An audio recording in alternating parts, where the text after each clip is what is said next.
बिस्मिल्लाहिर्रहमानिर्रहीम। अस्सलाम वालेकुम my dearest viewers, welcome back to my YouTube channel science specialist. आज मैं आप लोगों को अपनी इस वीडियो में Lewis theory of acid and base ये आप लोगों को समझाऊंगी। ठीक है, प्रीवियस जो मेरी वीडियोस हैं उसमें मैंने आप लोगों को एसिड बेस की जो 3 थ्योरीज़ हैं उनमें से 2 मैंने आप लोगों को बता दी थी। जो थर्ड वाली है वो मैं आपको अभी क्लियर कर रही हूँ। जो प्रीवियस 2 हैं उनकी मैं डिस्क्रिप्शन में लिंक प्रोवाइड कर दूँगी, आप लोग वॉच कर लीजिएगा। ठीक है, थैंक यू सो मच। अब हम बिना टाइम वेस्ट किए अपनी वीडियो स्टार्ट लेते हैं। ये देखें, Lewis theory of acid base,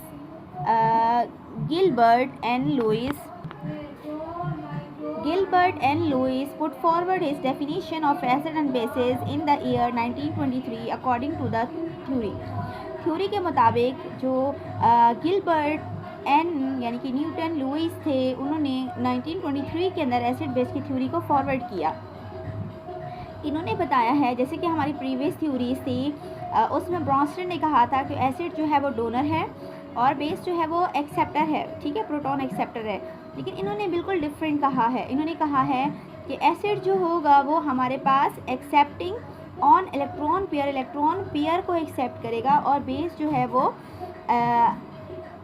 donate करेगा इलेक्ट्रॉन पेयर को। ठीक है, this is a Lewis acid is an electron pair acceptor. Acid क्या करेगा? Lewis acid is an electron pair acceptor. Acid यहाँ पर एक्सेप्ट कर रहा होगा और बेस जो है वो डोनेट कर रहा होगा। अब हम एग्जाम्पल के थ्रू क्लियर कर लेते हैं। आप ये देखें, ये मेरे पास वाटर है। ठीक है, H2O। मैंने ऑक्सीजन को सेंटर रखा तो उसमें देखिए एक लोन पेयर एक्स्ट्रा मौजूद है। और आपको पता है कि बॉन्ड की 3 टाइप्स होती हैं। कोऑर्डिनेट कोवेलेंट बॉन्ड होता है, आयनिक बॉन्ड होता है और कोवेलेंट बॉन्ड होता है। आयनिक बॉन्ड जो होता है वो कम्प्लीटली इलेक्ट्रॉन ट्रांसफ़र कर देता है, उसमें होते हैं। और कोवेलेंट बॉन्ड के अंदर म्यूचुअल शेयरिंग होती है, यानी कि म्यूचुअल शेयरिंग मतलब कि इलेक्ट्रॉन जो है दोनों आपस में शेयर कर रहे होते हैं। ठीक है, और दोनों एक दूसरे की जो लेकनेस होती है उसको कंप्लीट कर रहे होते हैं। लेकिन कोऑर्डिनेट कोवेलेंट बॉन्ड क्या करता है? वन साइडेड शेयरिंग होती है और इसे हम एरो से रिप्रेजेंट करते हैं कोऑर्डिनेट कोवेलेंट बॉन्ड को। तो इसलिए ये लुईस बेस है वाटर, यहाँ पर लुईस एसिड H आयन है। ठीक है, तो यहाँ पर ये जो इसका लोन पेयर, ये देखो 2 इलेक्ट्रॉन आपको नज़र आ रहे हैं, अकेले पड़े हुए हैं, खाली हैं। तो ये इसके साथ क्या करेगा? शेयर करेगा वन साइडेड शेयरिंग से। ये देखो एरो रिप्रेजेंट हो रहा है, इसका मतलब ये रिप्रेजेंट कर रहा है कि ये कोऑर्डिनेट कोवेलेंट बॉन्ड बनाया है। ठीक है, ये हमारे पास एडक्ट यानी कि जिसे बोलते हैं ट्रांजिशन प्रोडक्ट होती है वो रेडी हो चुकी है। ठीक है, जैसे कि ये हमारे पास लुईस के अकॉर्डिंग अमोनिया जो है वो बेस है, क्योंकि नाइट्रोजन के पास भी 2 इलेक्ट्रॉन यानी कि लोन पेयर मौजूद है। ये शेयरिंग करेगा किसके साथ? BF3 के साथ शेयरिंग करेगा। ये देखिए इसके बाद 2 इलेक्ट्रॉन है, ये इसके साथ कोऑर्डिनेट कोवेलेंट बॉन्ड बना रहा है। स्टूडेंट्स, आपको बात क्लियर हो रही है? आपने इस बात को याद रखना है कि लुईस की थ्योरी के मुताबिक जो एटम या जो एलिमेंट अपना जो इलेक्ट्रॉन पेयर है वो शेयर करता है।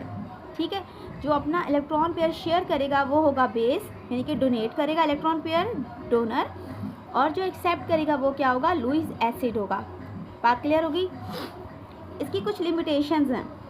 It couldn't applications to applicate the release of energy during the formation of covalent bond, यानी कि ये जब कोवेलेंट बॉन्ड फॉर्म हो रहा होगा हमारे पास उस एनर्जी को रिलीज़ नहीं करेगा।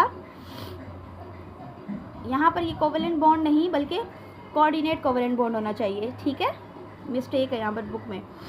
It could not clarify the shapes of molecule and amount of energy releasing during covalent bond formation.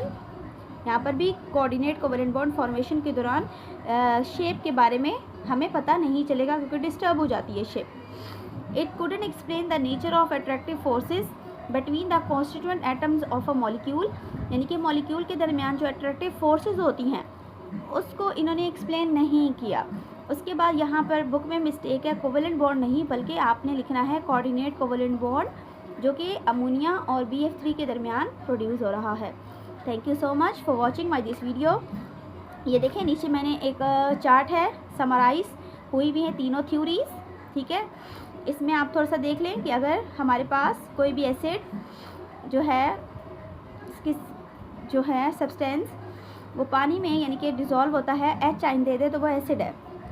अगर बेसिस जो हैं पानी में डिज़ोल्व हो जाएं और OH आइन दे दें तो वो हमारे पास बेसिस हैं, ठीक है। ये देखिए HCl H आइन देगा तो एसिड है, ये OH आइन देगा तो ये बेस है। ब्रोंस्टेड-लॉरी थ्योरी के मुताबिक एसिड जो है वो डोनर हैं जैसे कि H आइन, बेस जो है वो एक्सेप्टर है, अमोनिया एंड वाटर। इसके मुताबिक अमोनिया जो है वो एसिड होगा क्योंकि ये प्रोटॉन डोनेट करेगा, और ये हमारे पास क्या होगा, प्रोटॉन एक्सेप्टर होगा क्योंकि ये प्रोटॉन को एक्सेप्ट करेगा। द लुईस थ्योरी के मुताबिक हमारे पास एसिड जो होंगे इलेक्ट्रॉन पेयर एक्सेप्टर्स होंगे और बेसिस जो हैं ये इलेक्ट्रॉन पेयर डोनर्स होंगे। ये देखें BF3 हमारे पास क्या है जी, BF3 हमने ऊपर देखा है कि ये हमारे पास एसिड है क्योंकि ये अपना पेयर ऑफ इलेक्ट्रॉन डोनेट कर रहा है, और ये एसिड है क्योंकि ये अमोनिया, ठीक है। BF3 जो है हमारे पास एक्सेप्ट कर रहा है तो एसिड है, और ये डोनेट कर रहा है तो ये बेस है। बात क्लियर होगी स्टूडेंट्स। अगर आप मेरे इस चैनल पर न्यू हैं तो इसे सब्सक्राइब, लाइक एंड शेयर करना मत भूलिएगा। Thank you so much. New video में बहुत जल्दी मिलती हूँ। नेक्स्ट वीडियो में इस चैप्टर के इंपॉर्टेंट क्वेश्चंस आप लोगों से शेयर करूँगी, ठीक है। Hope so. और आप वीडियो वॉच करने के बाद मुझे कमेंट करना मत भूलिएगा, ठीक है। जब आप लोग कमेंट करते हैं तो इससे मेरी मोटिवेशन इंक्रीज़ होती है, और न्यू वीडियोस में मैं आप लोगों के लिए बहुत इंपॉर्टेंट चीज़ें और न्यू टॉपिक्स की रेलिवेंट एक्सप्लेनेशंस के साथ अपलोड कर दूँगी। Thank you so much. अल्लाह हाफ़िज़।